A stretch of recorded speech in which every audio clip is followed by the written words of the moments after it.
اللهم صل وسلم وبارك على سيدنا محمد وعلى آله وأصحابه أجمعين. ازيكم يا بنات، عاملين ايه؟ كل سنة وانتم طيبين. رمضان على الأبواب بقى، واحنا طبعا قلنا نستقبل الضيف العزيز الغالي دوت اللي بيجيلنا في السنة مرة بكل حاجة حلوة.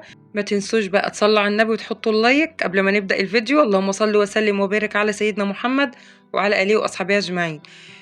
تروية النهارده وتنظيفة النهارده تريحك كتير قوي قوي خلال شهر رمضان، والفرشة اللي هي بتاعة العيد كمان، لأن أنا يعتبر عملت كل حاجة في الأوضة. مش هتتعبني من ساعة العيد، يعني ده الأيام بتجري، وشهر رمضان ده يعني شهر كده عزيز وغالي وخفيف خفيف. يعني ربنا يجعل أيامنا كلها خير وبركة يا رب.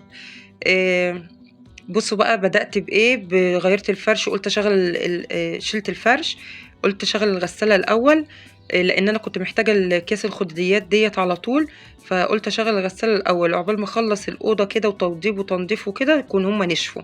حطيتهم على الدورة السريعة. والجو انتوا عارفين اليومين دول اتعدل يعني الحمد لله شوية، مش ساقعة قوي. خلينا متفقين بقى الأول إن الست المصرية ما بتحسش بالمناسبات دخلة الأعياد عليها غير لما بتهد حيلها وتقلب كيان الشقة. ولا انتوا رأيكم ايه؟ يعني بصراحة ربنا الأجواء دي هي اللي بتحسسك كده إن في مناسبة داخلة عليكي. بتحضري لها وبتغيري فرش الشقة. لو عندك ملاية جديدة بتفرشيها. عندك ستارة جديدة بتحطيها. بتحسي باختلاف، لأن كل ده بيأثر طبعا على نفسيتك وعلى الشكل بتاع البيت والشقة وكده، وبتحسسك إن في أجواء حلوة وجديدة.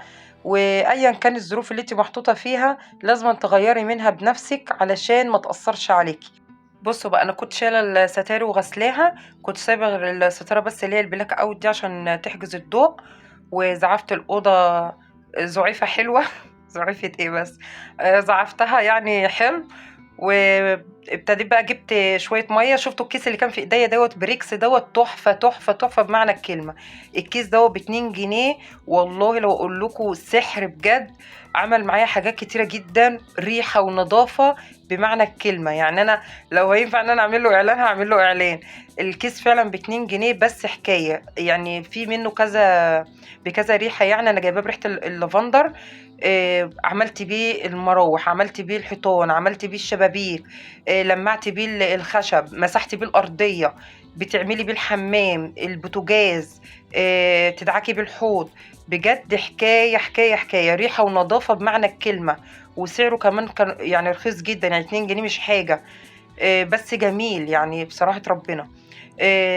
زي ما بقول لكم كده، انا عملت بيه الشبابيك، وعملت بيه المروحه، لو في لحوسه في الحيطه ولا حاجه عملتها، البيبان. عمل معايا يعني الكيس عمل لي يعتبر الشقه كلها. وريحته كمان جميله جدا. ما شاء الله. بصوا بقى، مسكت الشبابيك كمان عملتها. عشان كده بقول لكم التنظيفه دي والترويقه ديت هتريحكم كتير فتره رمضان، وهتخف من عليكم في دخلة العيد باذن الله.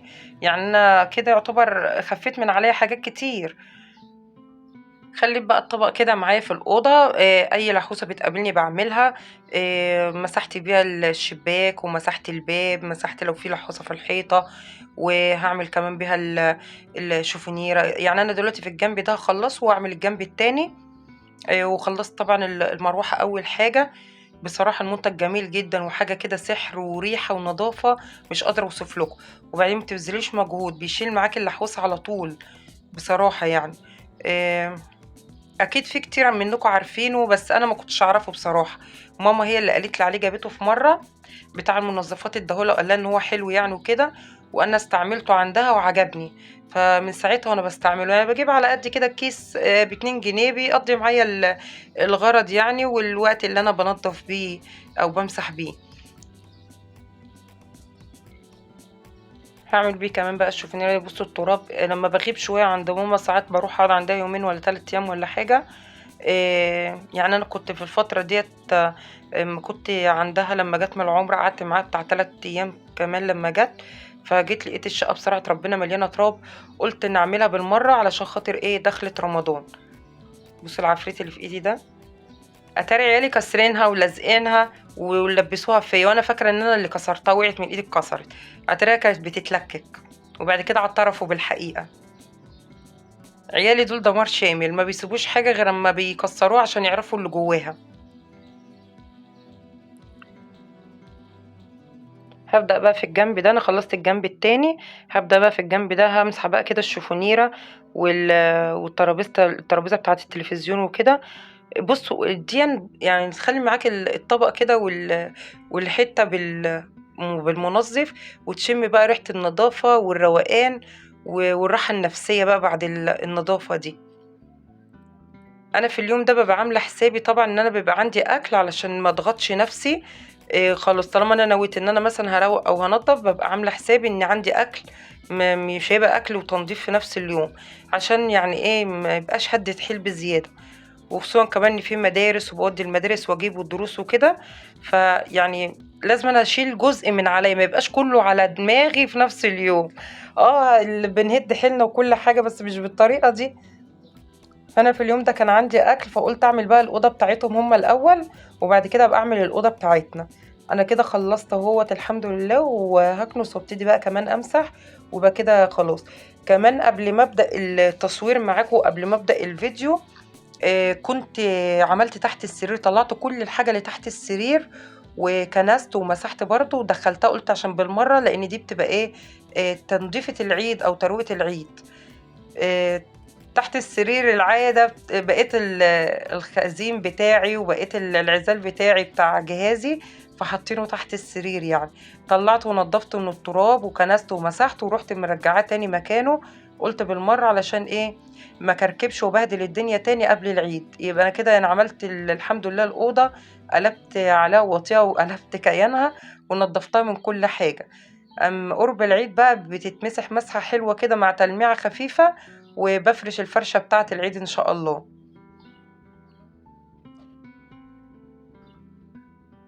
يجعل أيامنا كلها هنا وفرح وسعادة يا رب.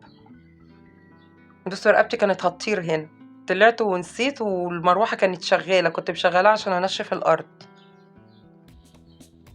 نفسي أعمل الستاير دي بقى، الكوبش الجديدة، بدل الدبابيس الصغننة دي، بعلق واحدة واحدة.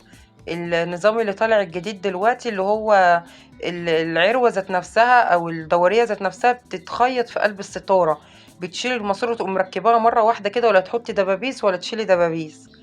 مش دبابيس طرحة، دبابيس صغيرة كده زي المشبك يعني. ان شاء الله اعمل. انا سالت ان الراجل يعني بتاع السعر وكده، قلت له ينفع؟ قال لي ينفع ان انت تشيلي الشريط ده خالص وتركبي شريط من التاني الجديد، هيبقى اسهل ليا واحسن. دي حتى كمان بتشبك في بعضيها كده ورخمه، الا لما بيتشنكلوا في بعض، علشان حاطه يعني نظام ماسورتين ستارتين على بعض يعني.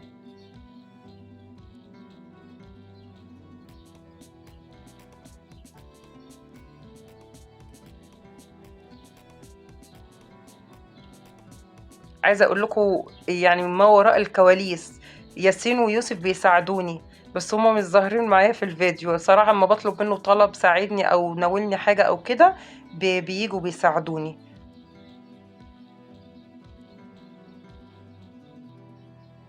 الستاره البلاك اوت دي ما بشيلهاش، بخليها علشان يعني في طلعة الصبح الشمس بتضرب أول حاجة عندنا في الإزاز، ومفيش شباك يعني يحوش الضوء، فبشد الستارة البلاك أوت دي عشان تحجز الضوء يعني.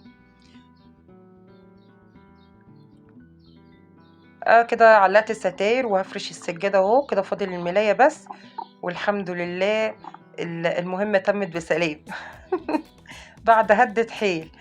لا بس ما أحلى بقى إن انتي تفرشي كده المكان وتجدديه بمفرش حلو وبستارة حلوة. ممكن تكوني انت حاطه ستاره وشلتيها بقالك فتره، بتيجي تفرشيها تاني بتحسي انها برضو جديده.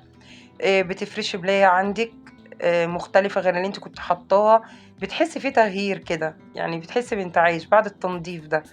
دنيا الروقان. والله الحمد لله على قد كده، ما خدتش مني وقت الحمد لله.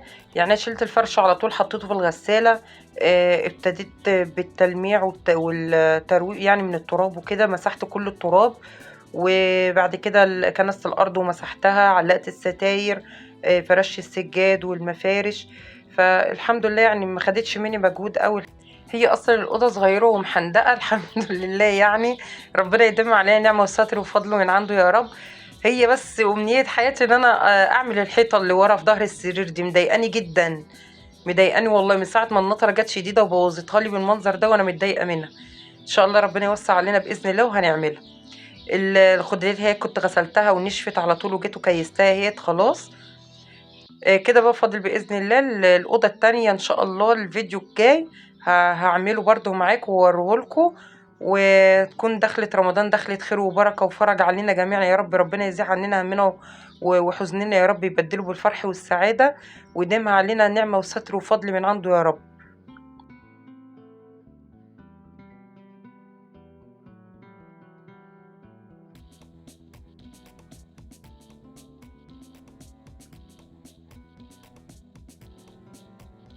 كده بقى يعتبر ان انا خلصت الاوضه كلها، نظافه من كل حاجه، فاضلش الملايه بس هفرشها. عملت اي لحوسه في الحيطان عملتها، الشبابيك، لمعت كل حاجه، فرشت المفارش، فرشت ستاره جديده، السجاده. يعني بصراحه ربنا تخش الاوضه بقى كده تحس في اختلاف جامد وراحه نفسيه بصراحه.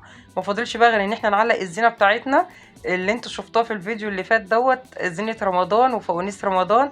بعلقها كده تحسسنا باجواء الاجواء الجميله بتاعه رمضان. احنا اصلا في منطقه شعبيه والاجواء فيها بصراحه ربنا بتبقى جميله جدا. بص تلاقي الزينه دي في كل حته، على السلم، في الشارع، جوه الشقه، في المطبخ.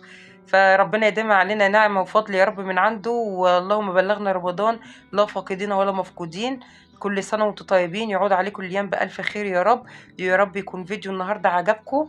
ما تنسوش تحطوا لي اللايك وتسيبوا لي تعليق حلو من تعليقاتكم الجميله، واكون قدرت ان انا افيدكم بحاجه حلوه النهارده. واشوفكم في فيديو جديد على خير، واسيبكم في رعايه الله وحفظه. السلام عليكم ورحمه الله وبركاته.